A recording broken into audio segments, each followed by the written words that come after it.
The footage for this episode was uncovered from a 10,000-year-old space dumpster.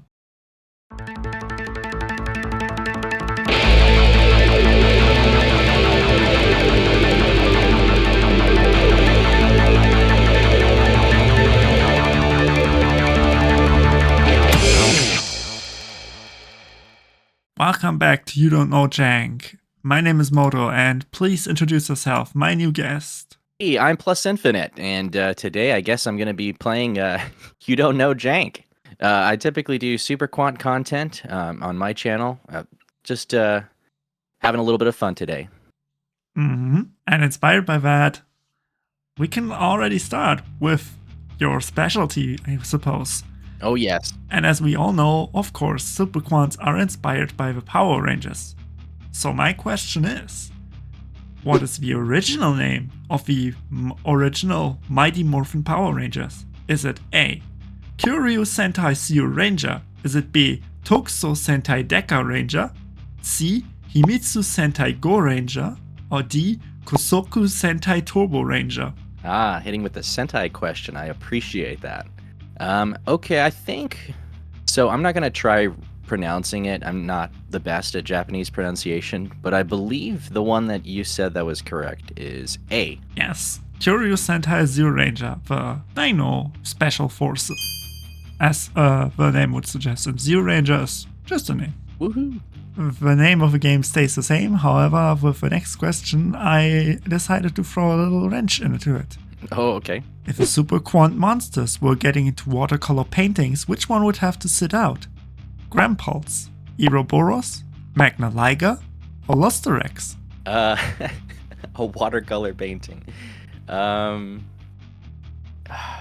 guess, well, I mean, Grampulse is a water attribute, so that seems like it'd be the most fitting. But maybe the least fitting would be Magna Liger? Is that your answer? That's my final answer. Watercolor paintings use a specific color palette, and in the watercolor purism, you do not use white color. Instead, you use water to thin your colors to make them lighter, or use the simple white background of the paper if white is required. So, therefore, there is no white color, so Lusterex would be out. Oh, man. Good one, good one. Of course, this show is not just catering to your interests, so let's move on to something stranger, something more cosmic in scale. Uh-oh. Which of these cards is the most likely to be familiar with Shakespeare? Is it A, the Grand Jupiter, B, the Big Saturn, C, the Despair Uranus, or D, the Tyrant Neptune? Oh no. Testing my Shakespeare. Oh boy, I'm gonna look like a big idiot. Let's see. It was Jupiter, Saturn, Uranus, or Neptune, huh? Yep. I have a feeling if I knew Shakespeare better, I'd have a different answer, but let's just go with the funny one. I'm gonna say Uranus. So, a Shakespeare expert might not actually know this specifically, because this isn't relevant to Shakespeare's plays, but okay. However, normally every moon in the solar system is named after ancient Greek mythology. Uranus breaks this trend because Uranus moons are named after Shakespeare characters. So yes, it is Despair Uranus. Lucky guess. The funny guess was the correct one. Good one. On to the next round, and we're sticking with the theme of mythology. Which of these runic cards is not based on a weapon from Nordic mythology? Is it A, Runic Freezing Curses, B, Runic Destruction, C, Runic Flashing Fire, or D, Runic Tip? Oh man, okay, so which of them is not based on a weapon from Nordic mythology. Nordic mythology, so... Oh, jeez. I don't even remember the images of them. I barely even remember the effects of them. Let's see. So I know that there's like a hammer in yeah, I think it's in Tip. So can't be that, because that seems very Nordic.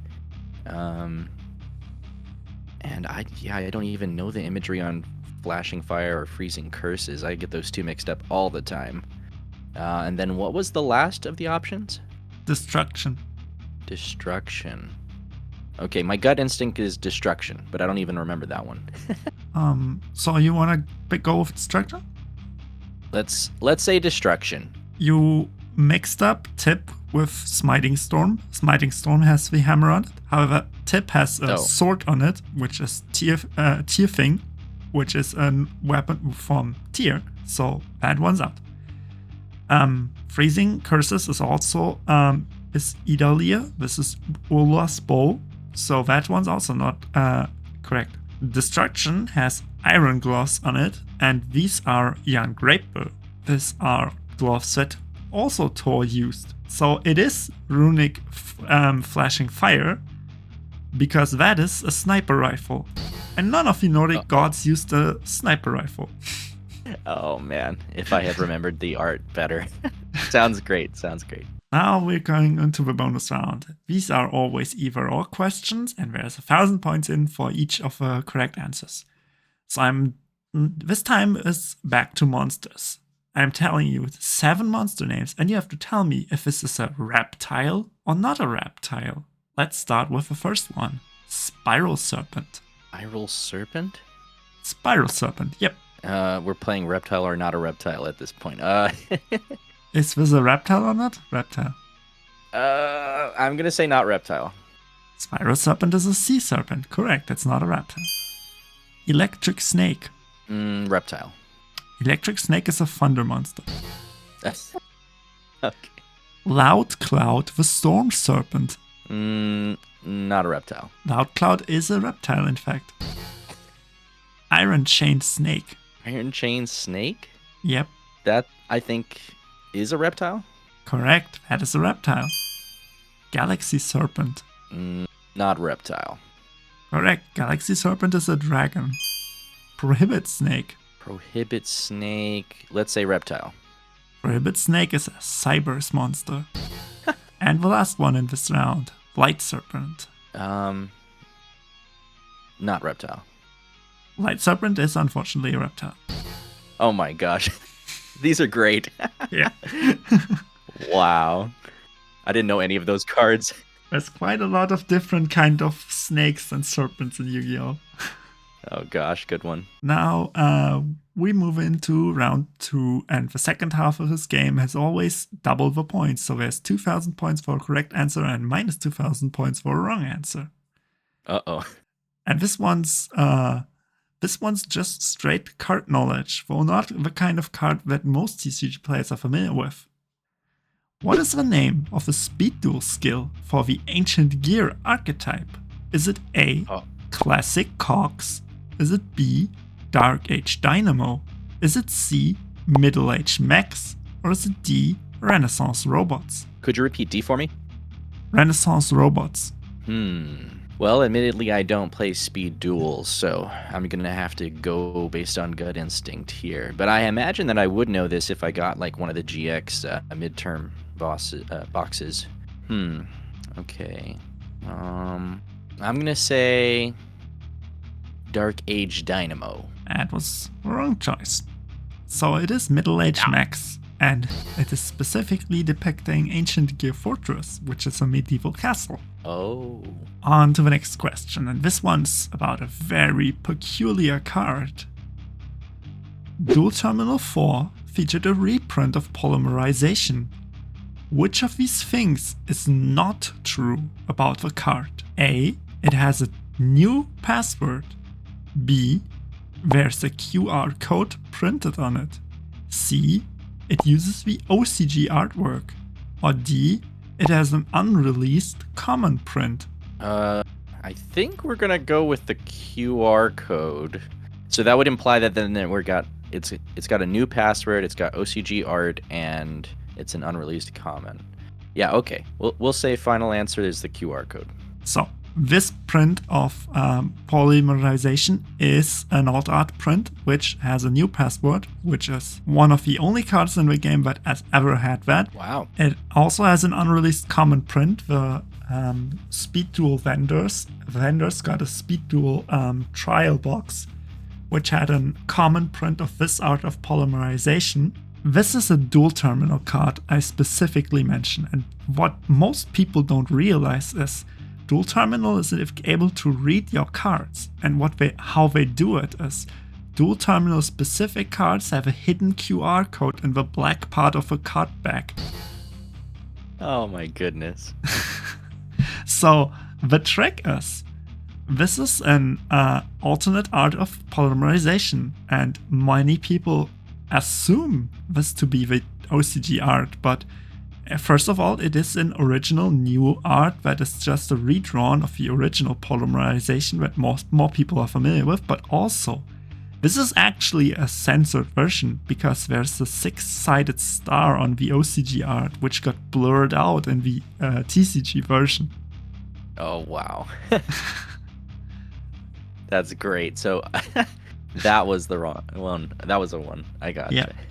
Going from the obscure Dual Terminal to an now even more obscure game. Which of the following was not an event in Yu-Gi-Oh! Online? Was it A, the Duelist Trial, B, the Gunslinger, C, the Raid Duel, or D, the Ultimate Match? Okay, Gunslinger and Raid Duel definitely sound like something that would be in a Yu-Gi-Oh! Online. Let's say Ultimate Duel. Ultimate Match?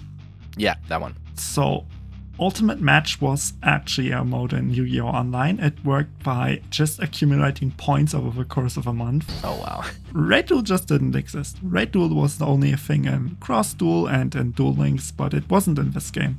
Oh boy. Okay, nice one. Nice one. Now we're coming to the penultimate question, and I'm never running out of obscure Yu-Gi-Oh! Games. In Yu-Gi-Oh! Monopoly, which of these properties is the most expensive one? Is it A, XYZ Dragon Cannon, B, Tamias, C, Blue Eyes White Dragon, or D, the Dark Magician Girl? Oh boy. Okay, this is second to last question you said. Yu-Gi-Oh! Monopoly. You know, I really don't like Monopoly. Me neither. Oh. That's why I find this is a very good question, because I can make sure that almost no one has played this game. Man, yes. I didn't even know Yu-Gi-Oh! Had a Monopoly variant. That's interesting. Almost That everything makes has a sense. Monopoly variant. They are absolutely shameless. That's like the original Fortnite crossover whoring game. Oh my goodness. So you're thinking, question was, which of these is the most expensive property, right? Yep. So the gut instinct would be to say something like Blue Eyes or Dark Magician Girl, because they're bound to make those into the most expensive. But man, so I know XYZ Dragon Cannon was one option, and what was the other option? Tamias. Tamias. Oh man, it's tough because those feel like very like timed kind of things. Like okay, yeah, probably Tamias was in it, but it was like a filler arc, so I don't know. Maybe depending on the time that the Monopoly Yu-Gi-Oh! Came out, it might not even be real. Shoot. Okay. If I had to guess, I'd say. So if it helps, the Yu-Gi-Oh! Monopoly came out in 2016. Oh boy. Okay, yeah. I mean, well, Blue Eyes has got to be like the most expensive, right? Unless they're trying to say, oh, Yugi's monsters are more powerful, and then they make Dark Magician, Dark Magician Girl, Boardwalk and Park Place, and then make Blue Eyes something else. Okay, I like that answer. I'm gonna say Dark Magician Girl. So, in order, XYZ Dragon Cannon is 220 duel points, it's the lowest on this. Blue Eyes White Dragon follows with 240. And then comes Dark Magician Girl with 260. Tamias actually has 320. None of these are, by the way, the most expensive. The two most expensive ones on the board are the 450 Blue Eyes Ultimate Dragon and the 500 Exodia. Oh, wow. Oh boy, so it was Tamias, dang it. Yeah, in this case it is the legendary Dragon Street, which is the green one. Right. Now we come to the finale, and the finale is always something special. And this one, this one was a lot of fun to make, because I will tell you a quote, and you have to tell me which character said it. You can also optionally tell me when they said it, but I just noted down the episode numbers and stuff for checking back if anyone is interested. So it's not, you don't have to be that precise. Let's start with the first one. Stop saving the world and get a hobby. Oh man, that sounds like something from the GX era. I'm gonna say like Chaz says that. This is a quote from Kaiba from The Dark Side of Dimensions. Oh wow. And I love that movie. Next quote. I'll avenge my cup ramen. What? Okay. That sounds. Who would avenge their cup ramen? Oh jeez. I'm gonna say that feels like a Joeyism. That was Jack Atlas in 5D's episode 115. Jack Atlas? Oh my god. This one's very funny for any fan of the series. It is no longer time to duel. Now it's time to die. Oh god. That's great. I like that one a lot. But I can't remember where it comes from. Shoot. I'm gonna say Merrick. Good hunch, but this was Anubis from the Pyramid of Light. Oh, oh man, I've seen both those movies too. Dang it, I love that. So, next one. Who cares if he's richer than me? And so what if he's more powerful? I'm really good at playing card games, and that's what life is all about anyways. Shoot. Sure. Okay, surely that's somebody talking about Kaiba.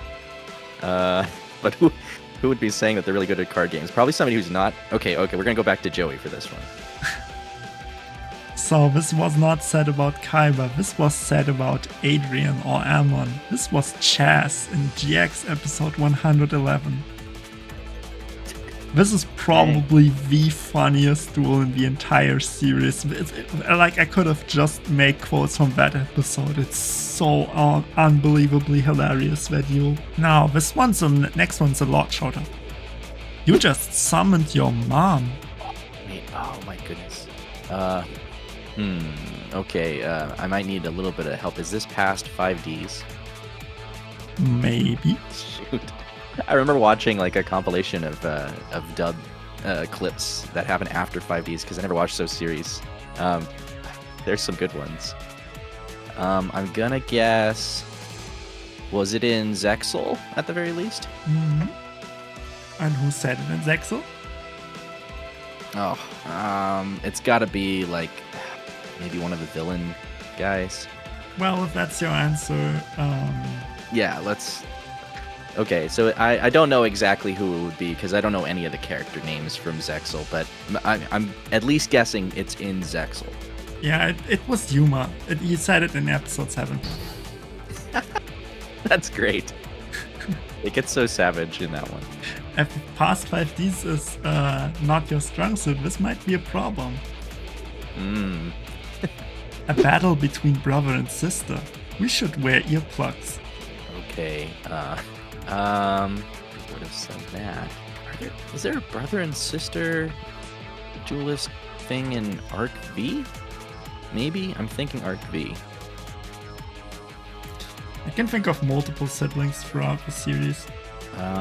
Boy, I'm totally stumped on this one. I can't even think of any in the OG series. Really not. The Paradox Brothers, I guess.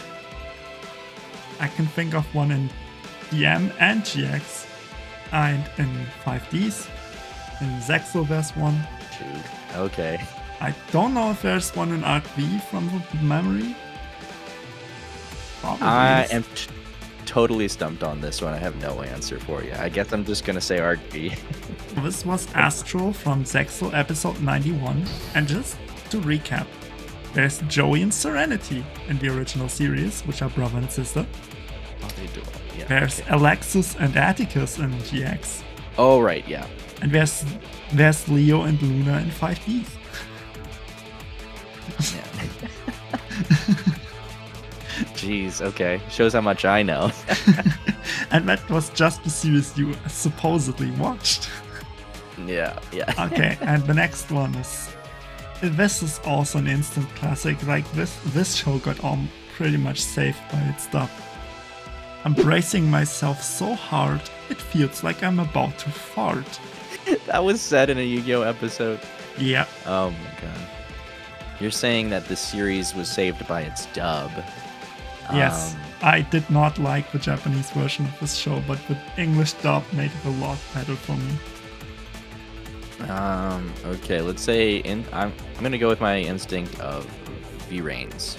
It's been a while since I heard someone pronounce it like that. And who in Reigns would it be?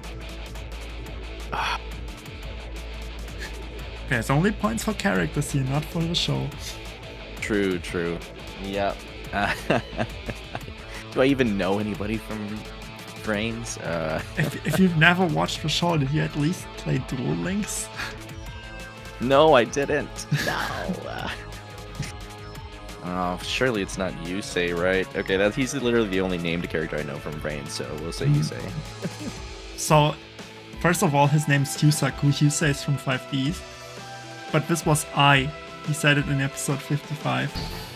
Oh, it's Yus. Is it Yusa? Is that what you said? Yusaku.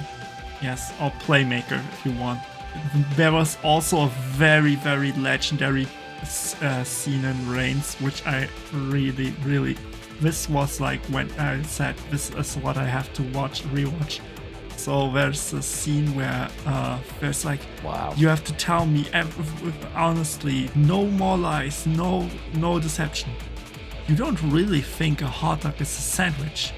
No, it's a taco.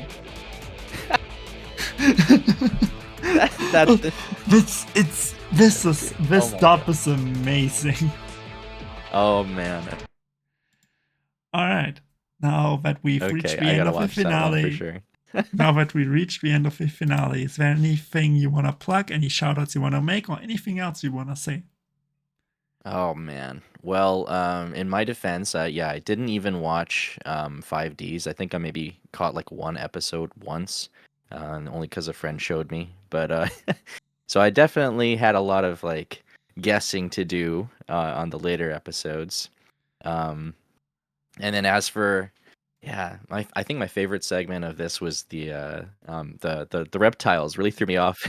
The names of all the big cards that were or were not reptiles. That was really fun. But yeah, this has been great. Thanks for hosting. And as for what to plug, I mean, if you enjoy Power Rangers, I do Super Quant content, which is one of the Yu-Gi-Oh Power Ranger type adjacent type archetypes. And so if you enjoy that, then you can check out my channel. I'm trying to showcase all the different variants of that deck because there are a surprising number of them that nobody knows about, and I just want to be able to feature that deck because I love that deck.